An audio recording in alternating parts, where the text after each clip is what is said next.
are you, folks? Jason Horowitz, CBSSports.com's NFL columnist Clark Judge. Glad to be with you here on the End Zone, presented by Phone, the navigation phone from Garmin. CBS Sports' Ian Eagle. He's missing from the set this week. He'll be back with us next week, and we'll be lucky to have him again next week. But, Clark, let's talk about the AFC versus the NFC. This is a topic that we were discussing last week. Is something that we should bring up.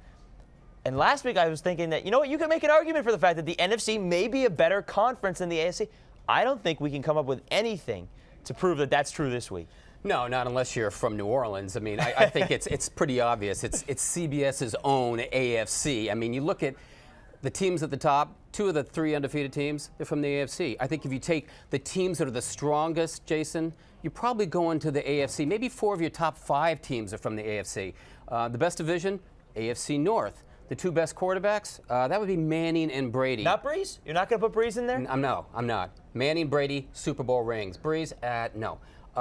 Defending Super Bowl champion, Pittsburgh, AFC. Best head coach, Belichick, AFC. So it keeps coming back to AFC. We were talking earlier about this. It runs in cycles, and in the 90s, especially the mid-90s, it was all NFC.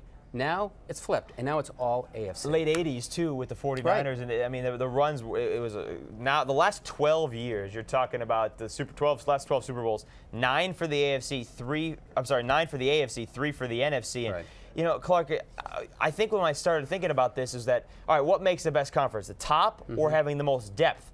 But I still think that even in the AFC, you've got more depth in the AFC because it's not just the teams at the top. Now you're talking Cincinnati.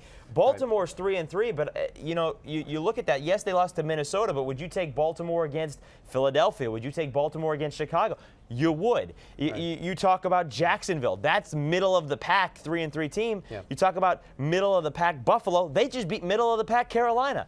You take the AFC. You're being generous, calling the middle of the pack. But yeah, I look at that game with Pittsburgh last week. You know, Pittsburgh's at home against an undefeated team. It's Minnesota.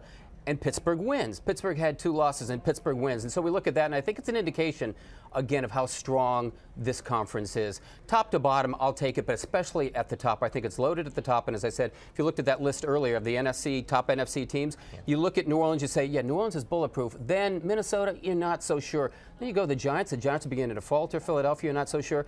The AFC, it's loaded at the top. Well, let me ask you about that then. So let's get into the NFC here, because this is a conference where its teams are not looking as good as what we thought we thought Philadelphia would be a great team. So far, they have not shown that they are a great team. The Giants, last 2 weeks when they started playing real competition, they haven't shown to be a great team. Can we say that Arizona may become the saving grace of the NFC with Minnesota and New Orleans? No.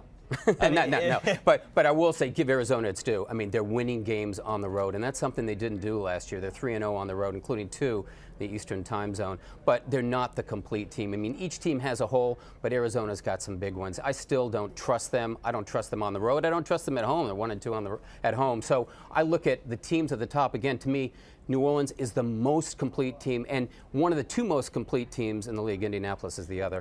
Where do you put New Orleans comparing to Indianapolis and to Denver and to Pittsburgh and the best of the AFC? I put them just a notch behind. I mean, New Orleans just a notch behind Indy. I think those are the 2 top teams in the league, but a notch behind.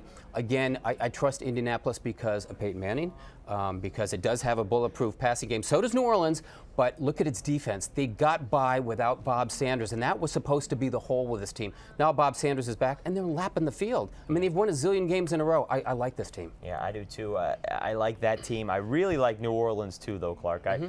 Coming down from 24-3 and having that type of a comeback to stay unbeaten after the emotional win against the Giants, that says a lot about your team. It does say a lot, and they did it outdoors, too. That's the one thing I don't trust, are dome teams that go outside, because if they don't get the home field advantage, they're in trouble. They did do it on the exact same field, though, as this year's Super Bowl. Yeah. Maybe that's a telling point. Maybe it means nothing. We'll see. That'll do it for the End Zone here, presented by Phone, the navigation phone from Garmin. Check out what the Phone can do here. You take a look at everything that this phone has. It's got GPS, navigation. It's got all the things that you'd want from a phone, and it's all service from AT&T. You see it right there, internet browser. You got a camera, everything you'd want from the Phone from Garmin. All right, that'll do it for this segment here. Be sure to check out our topic on which undefeated team will remain that way the longest. Is it New Orleans? Is it Indianapolis? Is it possible that it's Denver? All that here on the End Zone this week, heading into Week 8. For Clark Judge, I'm Jason Horowitz. Take care, folks.